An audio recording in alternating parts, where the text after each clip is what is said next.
बारामती शहर तसं लहान आहे, तर नवीन आलेल्या सुनांनी इथे छान रमावं अशी इच्छा असायची सगळ्यांना. टेक्निकली चांगल्या पद्धतीने आपण चालवायचं, कारण हा शो बिझनेस आहे.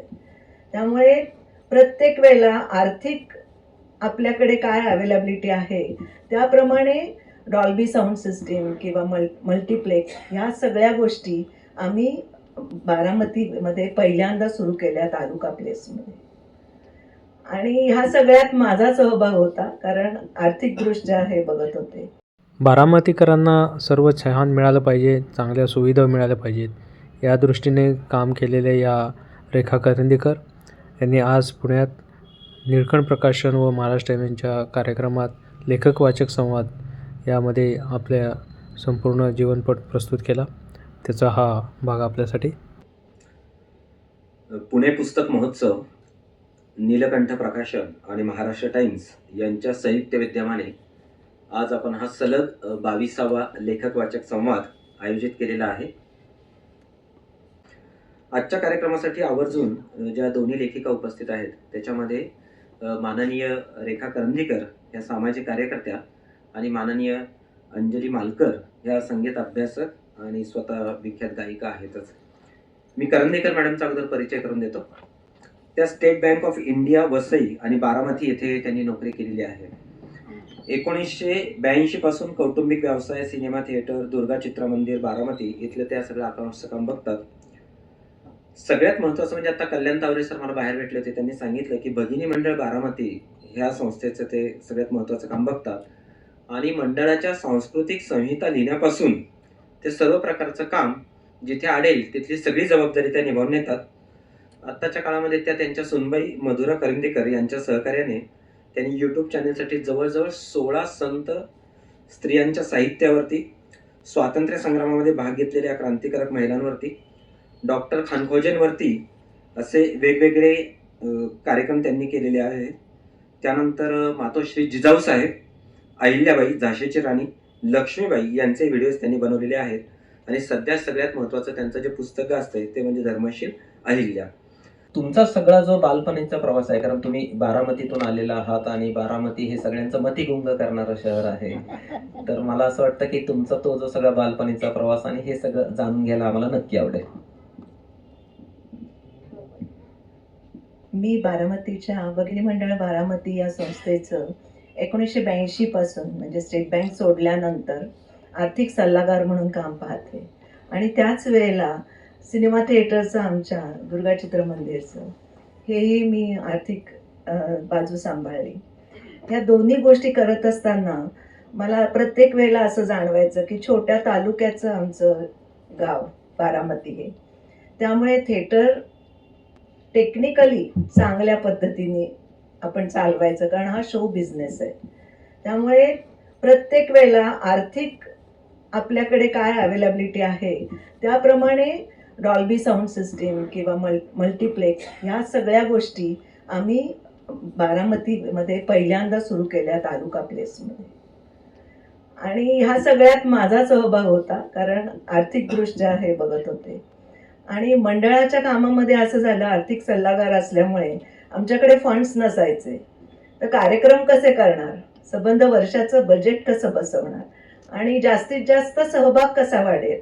बारामती शहर तसं लहान आहे, तर नवीन आलेल्या सुनांनी इथे छान रमावं अशी इच्छा असायची सगळ्यांना. म्हणजे मग चांगल्या प्रकारचे कार्यक्रम द्यायला हवेत. मग असं करून मग आम्ही त्यामध्ये उतरलो. माझा पहिला जो कार्यक्रम होता 99 साली, तो स्त्री माझे नाव म्हणून आम्ही केला कार्यक्रम. तर त्या ह्याच्यामध्ये फक्त स्त्रियांच्या कविता घेतल्या, मग त्याच्यात गाणी सुद्धा म्हटली, कविता वाचन केलं. आणि सर्वात शेवट असा केला की पंढरपूरच्या यात्रेमध्ये जनाबाईंचा एक अभंग सादर केला.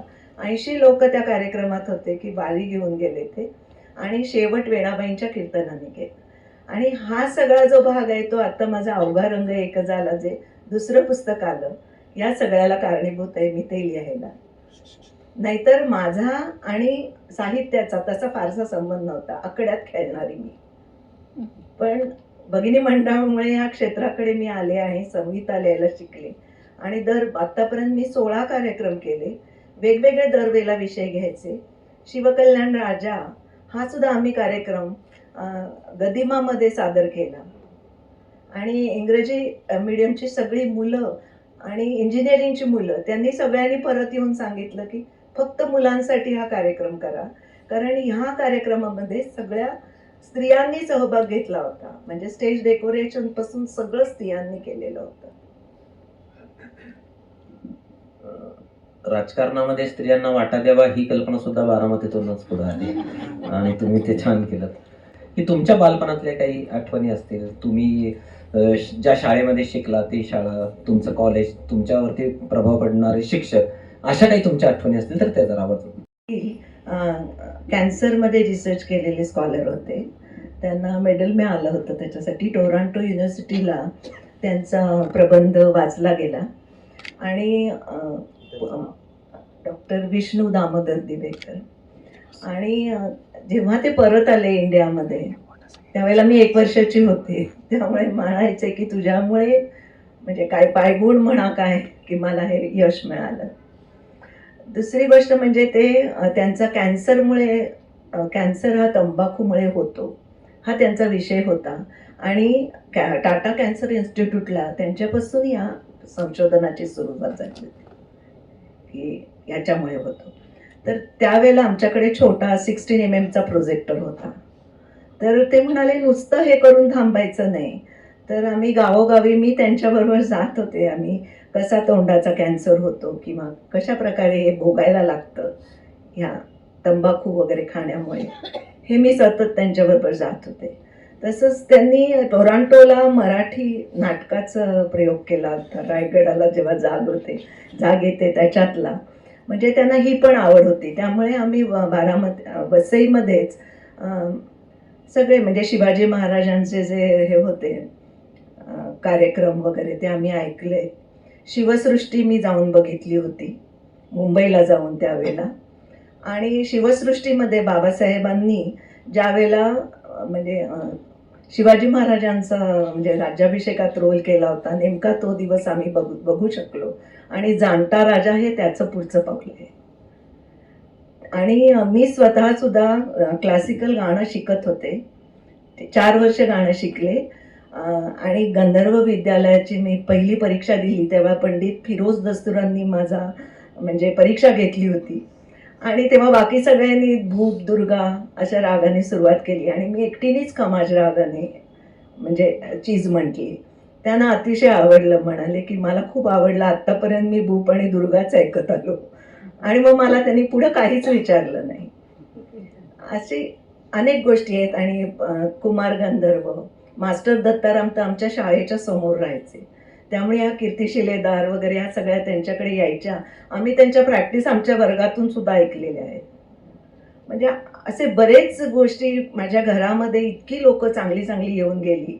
प्रभा अत्रे यांचे कार्यक्रम असायचे आमच्या शिक्षकांच्या ह्याच्यामध्ये. त्यावेळेला मग त्यांना उतरवायचं ठिकाण कुठलं तर आमचं घर. म्हणजे यशवंतराव चव्हाण आले होते, समोर आमचं काँग्रेस हाऊस होतं, तर त्यांना उतरवायचं कुठे आमच्या घरी. म्हणजे असे अनेक मोठ्या लोकांना आम्ही अगदी जवळून पाहिले. नील आर्मस्ट्रॉंग ज्यावेळेला पहिल्यांदा मुंबईत आले होते त्यावेळेला आम्ही त्यांना बघायला गेलो होतो.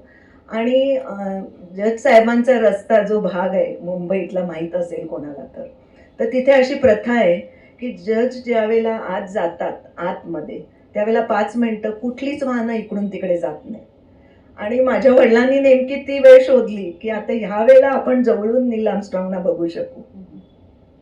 म्हणजे अशा अनेक चांगले प्रसंग माझ्या आयुष्यात लहानपणी होऊन गेले. त्यामुळे चांगल्याची सतत म्हणजे आदर्श असायला पाहिजे चांगले, ही रुजवण झाली. सांगितलं सिक्रेट आहे. नाही RP बाग हायस्कूल हे शाळेचं नाव आणि ML डहाणूकर कॉलेज विलेपार्ल्याचं ते माझं कॉलेज. आणि मी वसईहून डहाणूकर कॉलेजला अपडाऊन करत होते रोज लोकलनी. मला त्यावेळेला 35 मिनिटांनी एक लोकल असायची. समोरून लोकल गेली की तिथं 35 मिनिटं थांबायला लागायचं. त्यामुळे दरवेळेला घाईघाईने जायला लागायचं. आणि पु ल देशपांडे आमच्या कॉलेजचे ट्रस्टी होते, त्यामुळे कॉलेजच्या प्रत्येक फंक्शनना आम्ही पु ल देशपांड्यांना ऐकलेलं आहे. तुम्ही भाग्यवान आहात अशासाठी की वसई हे एकमेव शहर असं आहे मध्ययुगातलं की जगामध्ये पोर्तुगीजांचा पराभव फक्त मराठे करू शकले आणि मराठ्यांनी वसईमध्ये केला. आणि तिथे बाजी भिवराव रेठरेकर नावाचे गृहस्थ आदल्या दिवशी जेवायला बसले होते. तर तूप वाढणारा माणूस आला आणि तो असा तूप वाढत वाढत वाढत गेला. तर आपल्याकडे जसं गावाकडे पंक्तीमध्ये तूप तूप तूप किंवा लापशी लापशी लापशी वाढत नाहीच तो फक्त असा लापशी लापशी लापशी म्हणत असतो. तर तो तूप वाढणाऱ्या माणसाचा हात त्यांनी पकडला आणि म्हणाले तूप वाढणार आहे. तर तो असं म्हणाला काय तुम्ही रोज तूप खाता आणि ते मिशीला लावता आणि पिळता, म्हणजे सर आले म्हणून नाही म्हणालो मी, तर असं ते इतिहासामधलं वाक्य आहे. तर ते म्हणाले उद्या बघ मी काय करतो. आणि दुसऱ्या दिवशी खरोखर मराठ्यांनी तटांना शिड्या लावल्या. बाजीराव भिवराव रेठरेकरांनी पराक्रमाची शर्त गाजवली. मराठ्यांनी किल्ला जिंकला. फक्त दुर्दैवानं रेठरेकर त्या लढाईत मारले गेले. ही बातमी मध्य प्रदेशमध्ये असणाऱ्या बाजीरावांना कळली. बाजीरावांनी तिथून बाजी भिवराव रेठरेकरांच्या आईला पत्र लिहिलं आणि लिहिलं असं, गेला तो बाजी बल्लाळ पेशवे, मागे उरला तो बाजीराव भिवराव रेठरेकर, मातोश्री मीच तुमचा बाजीराव. तर त्या गावातून तुम्ही आलेला आहात. आता मला कळलं इतक्या मोठ्या मोठ्या माणसांचा तुमच्या सगळा जो सहवास आहे तो प्रभाव जो पडला. पण तुम्ही काहीतरी बोलत होता. त्याच्यावरच मला सांगायचंय की वसईचा जो बुरुज ढासळला गेला आणि 200 वर्षांची पोर्तुगीजांची सत्ता नाहीशी झाली, त्याला कारणीभूत होता मल्हारराव होळकरांचा मातब्बर सुरुंग. आणि त्यामुळे ते खिंडार पडलं आणि आज जाऊ शकले. आणि त्या काळामध्ये वसईला 200 म्हणजे जवळजवळ 2 वर्ष ही लढाई चालू होती, 1737 ते 1739 या काळामध्ये. तर त्यावेळेला जी चर्चेस होती बाजूला, त्या सगळ्यांनी त्यांच्या घंटा खाली उतरवल्या होत्या चर्चच्या. आणि त्या घंटा, कारण का की काही जर आक्रमण झालं काय झालं तर ते पावित्र्य राखायला हवं म्हणून, त्या घंटा वसईच्या तहामध्ये पोर्तुगीजांनी चिमाजी अप्पांना दिल्या. आणि त्या सगळीकडे जेजुरीत 3 आहेत आणि नानासाहेब पेशव्यांच्या वाड्यामध्ये आहे ती वाईला, अशा सगळ्यांच्याकडे त्या घंटा आहेत. आणि नानासाहेब पेशव्यांच्या घंटेच्या बाबतीत असं सांगतात की कृष्णेला किती पाणी चढलंय हे कळण्यासाठी घंटेच्या ज्या ठिकाणी पाणी पोचतं तर आता पूर येईल किंवा काय, हे तिथे तिथे ध्वनी तयार होतो एक प्रकारचा. आणि हे वसईशी संबंधित आहे. नाना फडणवीसांचा हो, वाव. नाना नाना फडणवीसांचा बघा तिथे खूप चांगल्या आठवणी तुम्ही सांगितल्या. म्हणजे वसईचं जे चित्रण आपण दिब्रिटोंच्या लेखनातून जे सगळं वाचतो त्याच्याविषयी तुमच्याकडे येऊच, पण खूपच अप्रतिम आहे. दुसरं महत्वाची गोष्ट म्हणजे पोर्तुगीज आणि मराठ्यांचा तह झाल्यानंतर मराठ्यांनी कोणावरही अन्याय न करता, शत्रूचे हात वगैरे न तोडता, प्रार्थनास्थळांना काहीही धक्का न लावता सर्व पोर्तुगीजांना तिथून परत जाऊ दिलं. हे जगाच्या इतिहासातलं खूप दुर्मिळ उदाहरण आहे. तो आपल्या आजच्या कार्यक्रमाला महाराष्ट्राच्या सगळ्यात जुन्या सनदी अधिकाऱ्यांपैकी तुमचे धीर बापूसाहेब करंदीकर इथं येऊन बसलेले आहेत आणि त्यांचं खूप खूप स्वागत. आता आपण पुढे जाऊया. तुम्ही खूप चांगला भाग सुरुवातीचा बुडवलात बरं का. आता तो आम्ही रेकॉर्ड जो केलेला आहे तो तुम्ही आता घरी गेल्यानंतर बघू शकता. मग अशी आपला वसईचा जो विषय चाललेला होता की एखादं गाव एखाद्या व्यक्तिमत्वावरती जे परिणाम करतं ते त्याच्या लेखनामध्ये जे दिसतं. तर तुम्ही लहानपणी पाहिलेलं वसई आणि आता ज्या वसईमध्ये जे सगळे बदल होत चालले, म्हणजे एकेकाळी केळ्यांसाठी अत्यंत प्रसिद्ध असणारं गाव, तिथले सण समारंभ, दिब्रिटोंच्या लेखनातून दिसणारी वसई, आता तुमच्या बालपणीची वसई आणि आताची वसई, असं तुम्हाला काय जाणवलं? जे इंटेरियर एरिया आहेत म्हणजे रानगाव, निर्मळ वगैरे जो वसईचा भाग आहे तो अजून तसाच आहे. फक्त बदललाय स्टेशन जवळचा भाग. कारण माझे वडील ज्या वेळेला इंडस्ट्रियल इस्टेट सुरू झाली त्याच्या सगळ्या मीटिंग आमच्या घरातून झाल्या. तर 350 कारखाने तिथे उभे राहिले. मग तिथे इंडस्ट्रियल इस्टेट आल्यानंतर स्टेशनचा भाग तिथे मग सिमेंटचं जंगल झालं. पण त्या ठिकाणी सगळी मिठागरं होती आणि मिठागरं जाऊन तिथे आल्यामुळे आता तिथे इतका प्रॉब्लेम आहे की त्या सगळ्या इमारती खचतायत, पाया भक्कम नाही, अशी स्थिती आहे तिथे. म्हणजे मराठीमध्ये आणि आपल्या महाराष्ट्रामध्ये सासू हा शब्द आणि सून हे 2 शब्द असे भारी आहेत की सासू म्हणजे सारख्या सूचना आणि सून म्हणजे सूचनांना नकार. तर खरं म्हणजे मी तुमच्याबद्दल जेव्हा ऐकत होतो आणि मी तुमचा बायोडेटा वाचला तेव्हा माझ्या असं लक्षात आलं की तुम्ही आणि सुनेने मिळून खूप वेगवेगळे प्रयोग केले. आता हे सगळं कोरोनाच्या काळात आणि सुनेच्या सहकार्याने हे कसं काय जमलं? तिला मीडियाचा जास्त म्हणजे तिने म्हणजे फिल्म्स तयार करणं, शॉर्ट फिल्म्स, आणि ह्याची तिला खूप आवड होती. पण त्याचं लेखन कोणीतरी करायला पाहिजे. मग ते मी करायला सुरुवात केली आणि खरं तर आमची सुरुवात झाली संत स्त्रिया ज्या 16 त्यांच्या व्हिडिओजपासून. आमच्या इथे बारामतीला वसुंधरा वाहिनी आहे आणि त्यावर्षी पंढरपूरची वारी होणार नव्हती. तर त्या वसुंधरा वाहिनीच्या ज्या मुख्य आहेत, मोरे होत्या, त्या म्हणाल्या की ताई तुम्ही मला हे लिहून द्याल का, साहित्यावर आपल्याला लिहायचंय. आता मी कधीच संत साहित्य वाचलं नव्हतं, पण मी तिला म्हटलं की मी जे काही मला वाचायला मिळेल त्याच्यावरून मी तयार करेन, कारण मला अभंग आवडायचे, बाकीचं काही माहीत नसलं तरी, कारण गाणं त्याच्यात आहे म्हणून. मग मी 5 स्त्रियांचं आधी केलं तयार त्यांनी सांगितल्यावर. जनाबाई, मुक्ताबाई आणि महदंबा, की जी कोणाला माहीत नाही ती, आणि काश्मीरची लाल दिघ. मग असं लक्षात आलं की संबंध भारतभरच्या ज्या संत स्त्रिया आहेत त्या कोणालाच माहीत नाहीत, म्हणजे मला सुद्धा माहीत नव्हत्या, नावं माहिती नाही. मग जे काही पुस्तकं वाचायला मिळतील त्याच्यावरून त्यांचं साहित्य आम्ही त्याच्यात घेतलं. पण बऱ्याच जणींच्या त्यांच्या त्यांच्या भाषेतल्या कविता होत्या, मग त्याचं ट्रान्सलेशन मराठीमध्ये केलं. इंग्लिश ट्रान्सलेशन ज्याचं मिळेल त्याचं मराठी ट्रान्सलेशन करत. कविता खरं माझा प्रांतच नव्हता, पण ह्या सगळ्या उड्या ह्या तिच्यामुळे घेतल्या की त्याच्यातलं काय चांगलं आहे ते तेव्हा समजलं.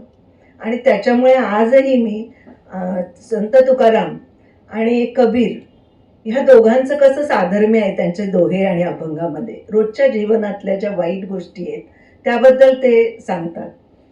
तर मग ते मला वाचावंसं वाटलं. म्हणजे खरं म्हणजे माझ्या सुनेचे मी आभार मानते सगळ्यांसमोर की तिने मला अनेक गोष्टी वाचायला शिकवल्या, की हे तुला आवडत नव्हतं ना, घे हे वाच. खरं मला इतिहास आवडतो आणि म्हणून अहिल्याबाई. मी 9 वर्षाची असताना राष्ट्रसेविका समितीचं शिबिर अटेंड केलं होतं पार्ल्यामध्ये. तर त्यावेळेला वंदनीय मावशी केळकर स्वतः आल्या होत्या त्या शिबिराला, हेही भाग्यच. आणि त्यांनी त्यावेळेला अहिल्याबाईंबद्दल सांगितलं होतं. तर 9 वर्ष फार काही कळायचं म्हणजे ते नसतं आपल्याला, पण हे काहीतरी खास आहे ह्या बाईंच्या बाबतीत. आणि ज्यावेळेला मी अहिल्याबाई यांचं पुस्तक वाचलं पहिल्यांदा, आमच्या इथे त्यावेळेला पुस्तक प्रदर्शन भरायचं भगिनी मंडळात, तर त्या विनया खडपेकरांच्या राजहंस प्रकाशनाच्या पहिल्या पानावर त्यांनी अहिल्याबाईंची सुंदर माहिती दिली. आणि ती वाचल्यावर मला वाटलं होतं जे मला मावशी केळकरांकडून ऐकायला मिळालं ते कदाचित ह्या पुस्तकात नाही. हा सगळा असा प्रवास आहे की ह्या पुस्तकापर्यंत, आणि ते माझं पहिलं पुस्तक आहे आणि सगळं श्रेय हिलाच जातं. त्यांचं नाव सांगा ना. मधुरा करंदीकर या त्यांच्या सुनबाई येतो. तुम्ही इतिहासाच्या अभ्यासाचा उल्लेख केला. आता हे जे सगळं संतांचं हे करत असताना तुम्ही संत कबीर आणि संत तुकारामांच्या साम्याचा काही भाग तुम्ही असं म्हणाल, तर तो जर आमच्या श्रोत्यांना सांगा ना, की साम्य सापडलं म्हणजे काय झालं, त्याच्यासाठी काय अभ्यास करावा लागतो? काही नाही, मी कबीरांचे दोहे सगळे जे आहेत ते वाचले आणि तुकाराम गाथेचा 365 दिवसाचं एक पुस्तक आहे. तर रोज एक तुकारामांना नामदेवांनी सांगितलं होतं की मी शतकोटीचं मी हे केलेलं आहे, संकल्प केलेला आहे, आणि माझे लिहून झाले जे अभंग आता काही उरलेले तू लिही. तू जे इतर संतांच्या वचनांबद्दल बोलतोयस ते न बोलता स्वतःच काहीतरी लिही. मग त्या गावात ज्या ज्या काही वाईट गोष्टी असायच्या मग त्याच्यावर ते बोलायला लागले. आणि मग मग जेव्हा मी अनेक अभंग वाचले तेव्हा माझ्या लक्षात आलं की अहंकार तू घालवला पाहिजेस. आणि ओशो तेच सांगतात ना, रिकामे व्हा म्हणजे भरून जाल प्रेमाने. तुमचं मन ज्या वेळेला रिकामं कराल अहंकार आणि मी, माझं, माझा मुलगा, माझी संपत्ती, माझा व्यवसाय, हे जेव्हा तुम्ही काढून टाकाल मनातून, तेव्हा बाकीचं सगळं प्रेम अंतर्भूत होईल तुमच्यामध्ये. आणि एकदा का तुम्हाला प्रेम वाटायला लागलं की आपसूक तुमची ग्रॅटिट्यूड सगळ्या बाबतीत निर्माण होईल. की प्रत्येक, आता मी जसं म्हटलं की मी हे केलं माझ्या सुनेमुळे केलं, हे मला का म्हणावं असं वाटलं, कारण मी मला सोडलं ना, मी काहीतरी लिहिलं नाहीये, तिने काहीतरी मला मार्ग दाखवला. तर ही गोष्ट प्रत्येकामध्ये बदलत जाते. म्हणजे संत साहित्य ह्याच्यासाठी तरी वाचायला हवं. तुम्ही खानखोजांवरती लिहिलंय, तुम्हाला हा विषय कसा काय सापडला? वसईच्याच वीणा गव्हाणकर त्या लेखिका आहेत आणि त्यांचं जे एक होता कारभार पुस्तक, मी माझ्या मुलांना वाचून दाखवलं. श्यामची आई जसं वाचून दाखवलं तसं कारभार मी दाखवला वाचून. आणि ते वाचल्यानंतर आणि त्या इतक्या आमच्या ओळखीच्या होत्या की येता जाता काय कसं काय इतकं आमची ओळख आहे. पण मग आता डॉक्टर खानखोजेंचं ज्यावेळेला हे झालं त्यावेळेला कारभार क्लब होते सगळ्या कॉलेजमध्ये. तर नागपूरच्या कॉलेजमध्ये कारभार क्लबसाठी त्या गेल्या होत्या. तर तेव्हा एका विद्यार्थ्याने उठून सांगितलं, ताई तुम्ही कारभारबद्दल एवढं अगदी संशोधन करून लिहिलं, पण डॉक्टर खानखोजेंबद्दल तुम्हाला काही माहिती आहे का? त्यांनी हेच काम केलंय, तर त्यांच्याबद्दल तुम्हाला काही सांगावंसं वाटत नाही का? मग ते त्यांच्या इतकं मनात बसलं, पण त्यांना माहिती मिळत नव्हती त्यांच्याबद्दल फारशी. मग 2-2.5 वर्ष त्यांच्या मुलीचा त्यांना कॉन्टॅक्ट मिळाला आणि मग त्यांनी सगळीकडे शोध घेऊन ते डॉक्टर खानखोजेंवर लिहिलं. आणि कारभार नंतर मला ते जेव्हा मी वाचलं त्या पुस्तकात, मी त्यांची सगळी पुस्तकं घेतली. आयडास कडरचं पुस्तक आहे त्यांचं, आणि त्या माहितीच्या असल्यामुळे जास्त असं म्हणजे आपल्याला काय, तर मी त्यांची परवानगी घ्यायला हवी होती ना हे पुस्तकावर व्हिडिओ जेव्हा मी केला तेव्हा, आणि तो करोनाचा काळ होता. त्यामुळे मी म्हटलं यांना सांगावं. मग भावाला पाठवलं त्यांच्या घरी आणि सांगितलं असं असं मला त्या खानखोजांचे व्हिडिओज करायचे. एका व्हिडिओमध्ये करू असं आम्ही ठरवलं. 15 ते 20 मिनिटावर कोणी व्हिडिओ बघत नाहीत असा आपला अनुभव आहे, थांबतंच बघणं. तर मग एवढा मोठा विषय कसा काय, मग आम्ही 6 भागात ते केलं. तर त्याचा पहिला भाग तंट्या भिल्लचा जो आहे तो खूप छान आहे. तर म्हणजे त्या ह्यांनी 1 रुपया दिला होता त्यांना की हे तू घे, आणि तो त्यांच्या ह्यांनी सतत स्वतःजवळ ठेवला होता की इंग्रजांविरुद्ध आपल्याला लढायचंय. तरी माझं समाधान झालं नाही बरं का. म्हणजे मी परत खानखोजांकडे येणारच. तर नाही चिरा नाही पंथी, गव्हाणकरांनी जे लिहिले कारभारचं चरित्र, मला असं आठवतं की त्या काळातली ती सगळी पिढीच भारावून गेली ती खरं म्हणजे त्या चरित्रानं. 1994 साली भारतीय जैन संघटना कॉलेजच्या उद्घाटनाच्या वेळेला माझं पहिलं भाषण जेव्हा त्या कॉलेजमध्ये झालं होतं तेव्हा हाच विषय होता की एक होता कारभार. मी भाषणाचा विषय बदलला आणि त्याचं नाव ठेवलं एक आहे कारभार, जो आपल्या सगळ्यांमध्ये दडलेला आहे. दुर्दैव एवढंच होतं की अनेक कारभार इथं जन्माला येता येताच मारले जातात. ती गोष्ट वेगळी, व्यवस्था मारून टाकते सगळी. परंतु तो खूप चांगला विषय, आणि ते कारभारचं सगळं चरित्र वाचल्यानंतर कळतं की आपल्यापेक्षा अन्यायाची काय परिसीमा अमेरिकेमध्ये गाठली गेली होती एकेकाळी, की सहज कुठल्याही माणसाला उचलायचं आणि आगीमध्ये टाकून देतात. हे वाचल्यानंतर तो जो अंगावरती काटा येतो की असं वाटतं कधी कधी आपण खूपच सुसंस्कृत होतो. म्हणजे तसं मला तुमच्याकडून असं अपेक्षित आहे की गव्हाणकरांचं ते पुस्तक, आणि मग तुम्ही त्याचं कसं ते सगळं रूपांतर केलं ते जर अशासाठी सांगा की त्याच्यापासून प्रेरणा घेऊन, मी त्याचा प्राध्यापक आहे ना, चांगल्या कल्पना दिसल्या की त्या लगेचच ताबडतोब घेतल्या पाहिजेत. तर मला सुद्धा प्रेरणा मिळेल म्हणून तुम्ही मला आता असं सांगा की गव्हाणकरांचं पुस्तक वाचल्यापासून ते तुम्ही त्याचं स्क्रिप्टमध्ये रूपांतर करेपर्यंत, कारण तुम्हाला पण अभ्यास करावा लागला असणारच ना. गव्हाणकरांनी काही स्टेटमेंट केलेली असतील, पण शेवटी ते तपासून घ्यावं लागणार. त्याचं रूपांतर करत असताना काही मर्यादा येतात किंवा काही नव्या जागा सापडतात. अरे हे तेव्हा लक्षात आलं नव्हतं, किंवा वाचता वाचता असं अरे लेखकाच्या लक्षात आलं नव्हतं का आपल्या लक्षात आलं. असे काही यांच्याच भाषेमध्ये युरेकाचे काही क्षण तुमच्या इकडे आले असणार, तर ते जरा आम्हाला सांगा. डॉक्टर खानखोजे ॲग्रिकल्चरल मध्ये प्रयोग करणारे होते आणि बाहेर राहून भारतामध्ये कशी छान शेतीप्रधान देश आहे आपला, शेती कशी छान करता येईल, कारभार ह्यांच्या संस्थेमध्ये ते स्वतः जाऊन आले होते.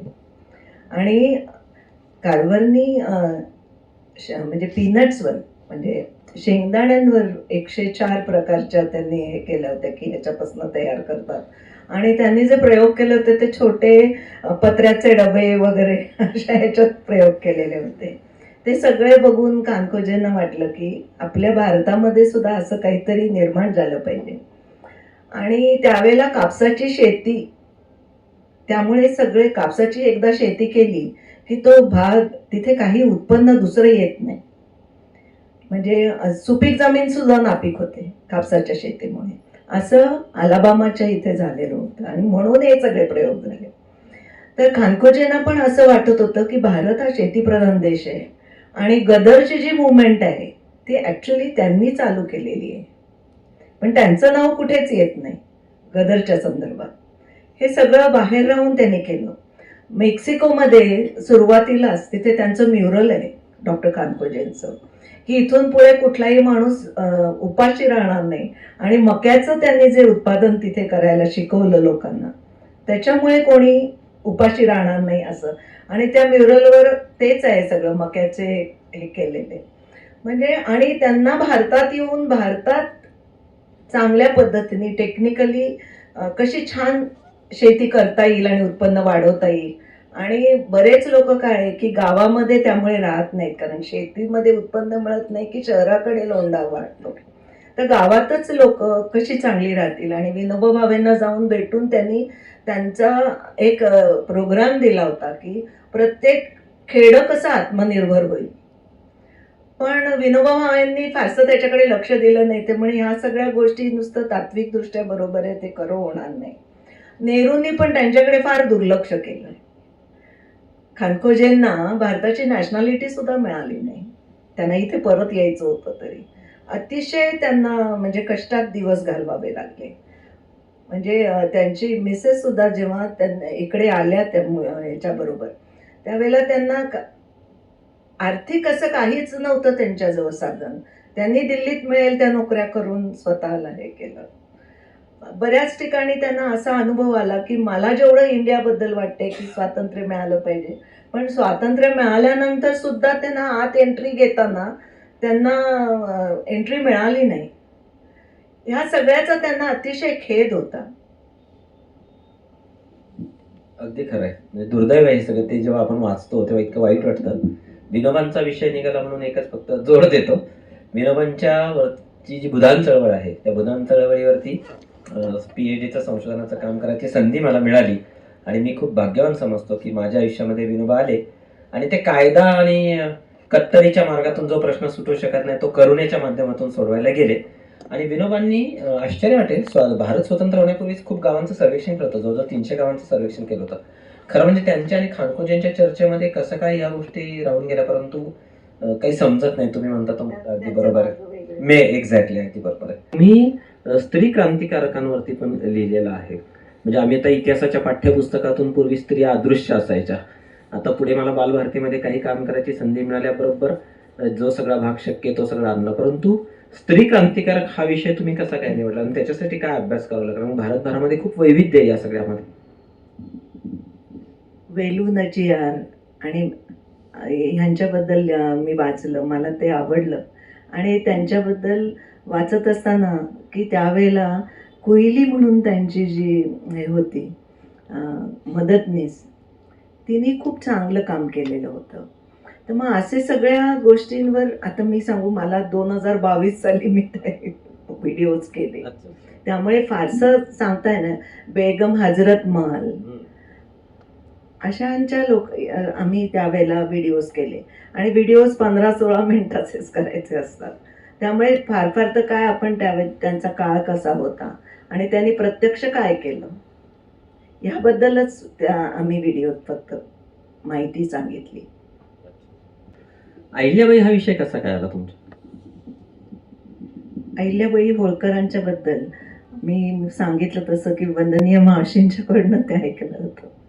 आणि खूप आदर्श घ्यावा, म्हणजे आपल्या जीवन जगताना कुठले तरी आदर्श समोर जगून ठेवूनच जगायला पाहिजे असं वाटलं. आणि त्यांचं एक चांगली गोष्ट अशी वाटली की त्यांचं जेव्हा मी चरित्र वाचलं विनयाताईंच्या पुस्तकातून, त्यावेळेला त्यांच्या प्रत्येक गोष्टीकडे बघण्याचा जो दृष्टिकोन होता तो त्या काळाच्या खूप पुढे होता. म्हणजे धर्मशील हे नाव का दिलं असं मला बरेच जण नाव विचारतात. तर विचारायचा प्रश्न रद्द झाला. म्हणजे त्याच्यामुळेच की का मी तिच्याकडे हे केलं की धर्मकारण आणि राजकारण ह्या दोन्ही गोष्टींच्यावर तिची सारखी श्रद्धा होती. आणि ज्या वेळेला सती जायचं ठरवलं तिने, त्यावेळेला मल्हारराव होळकरांनी सांगितलं की मी उगाच तुला राजकारणाचे धडे दिले नाहीत. सती जायला इतर 9 जणी आहेत, तू अहिल्या म्हणून मेलेस आज. सती म्हणजे मरणच ना. मग खंडेराव म्हणून जिवंत राहा माझ्यासाठी आणि एवढी भीक माझ्या झोळीत घाल. म्हणजे जगणं मरणं एका सासाचं अंतर असं जे म्हणतात बहिणाबाई चौधरी, तिच्या बाबतीत तेच ठरलं ना. गेल्या असत्या तर आपल्याला अहिल्याबाईंनी जे कर्तृत्व घडवलं ते बघताच आलं नसतं. त्यामुळे मी मल्हारराव होळकरांचे जास्त हे मानते की गौतमाबाई आणि मल्हारराव होळकर यांच्यामुळे धर्मशीलता त्या शिकल्या. आणि त्यांची आई सुद्धा धार्मिक होती. वडील तर पाटील होते चौंडी गावचे. त्यामुळे पाटील हे त्यांच्याकडे, पाटील आणि कुलकर्णींच्याकडे ग्रामदैवताची जबाबदारी असते. त्यामुळे लहानपणापासून धार्मिक गोष्टीकडे त्यांचा ओढा गेला. मग त्यांच्या घरामधून त्यांना जी शिकवण मिळाली, दया, क्षमा, शांती, हे सगळं ओळखायला धर्म शिकवतो. खरेपणातलं सामर्थ्य सांगतो. आचार विचाराची समृद्धी कशी आहे ते धर्म सांगतो. निस्पृह प्रेम कसं करायचं ते धर्म सांगतो. आणि ह्या सगळ्याच्या वर मानवतेने कसं जगायचं, म्हणजे आज उबंटूची प्रार्थना, माणसाने माणसाचे माणसासम वागणे, हे मागतोय मी. म्हणतो की मानवता हीच खरी श्रेष्ठ आहे आणि हेच अहिल्याबाईंनी मान्य केलं. पण त्याच वेळेला त्यांनी 12,673 मंदिरं बांधली. तर ती 12,673 मंदिरं म्हणजे नुसती धार्मिक दृष्ट्या बांधलेली नव्हती, तर त्या हिंदुस्थानच्या चौक्या म्हणून झालं. परराष्ट्र धोरण या ठिकाणी की त्यांना त्या ठिकाणी सगळीकडच्या खबरा मिळायच्या. ज्या ज्या ठिकाणी मंदिरं होती त्या ठिकाणी होळकरवाडा होता. आणि त्या होळकरवाड्यामध्ये जे देखभाल बघायचे त्यांना आजूबाजूच्या लोकांकडून ज्या बातम्या मिळायच्या त्या अहिल्यादेवींपर्यंत पोहोचवायचे. आणि प्रत्येक ठिकाणी त्यांनी म्हणजे त्यांचा आदर्श सुद्धा शिवाजी महाराज होते. आणि शिवाजी महाराजांना काशी विश्वनाथाचं जेव्हा मंदिर औरंगजेबांनी नेस्तनाबूत केलं त्याची पुनर्स्थापना करायची होती. आणि हे त्यांचं स्वप्न मल्हारराव पुरं करणार होते. पण त्यावेळेला तेलंगी ब्राह्मणांनी त्यांना थांबवलं, तुम्ही निघून जाल आणि नंतर इथला पातशाह आम्हाला त्रास देईल. पण अहिल्याबाईंनी त्यांच्या काळात मात्र त्यांचं दबावतंत्र वापरून, आणि त्यावेळेला उत्तर भारतामध्ये मराठेशाही पोचली होती अटकेपर्यंत, त्याचा त्यांना उपयोग झाला. आणि आसफउद्दौलाकडून त्यांनी परवानगी मागितली आणि मशिदीला लागून काशी विश्वनाथाचं देऊळ बांधलं. आणि हर हर महादेवच्या घोषामध्ये जर तुटून पडत होते मराठेशाही सगळी, तर त्या महादेवाची सगळी मंदिरं, ज्योतिर्लिंग, ती अस्मिता जगवण्यासाठी त्यांनी त्याचं पुनरुत्थान म्हणजे पुनर्बांधणी केली. की देशाबद्दल प्रेम वाटायला पाहिजे. परकीय सत्ता जर इथून घालवायची असेल तर राष्ट्रहित कळायला पाहिजे तरुण पिढीला. म्हणून त्यांनी जीर्णोद्धार केला सगळ्या शंकराच्या देवळांचा. खूपच छान.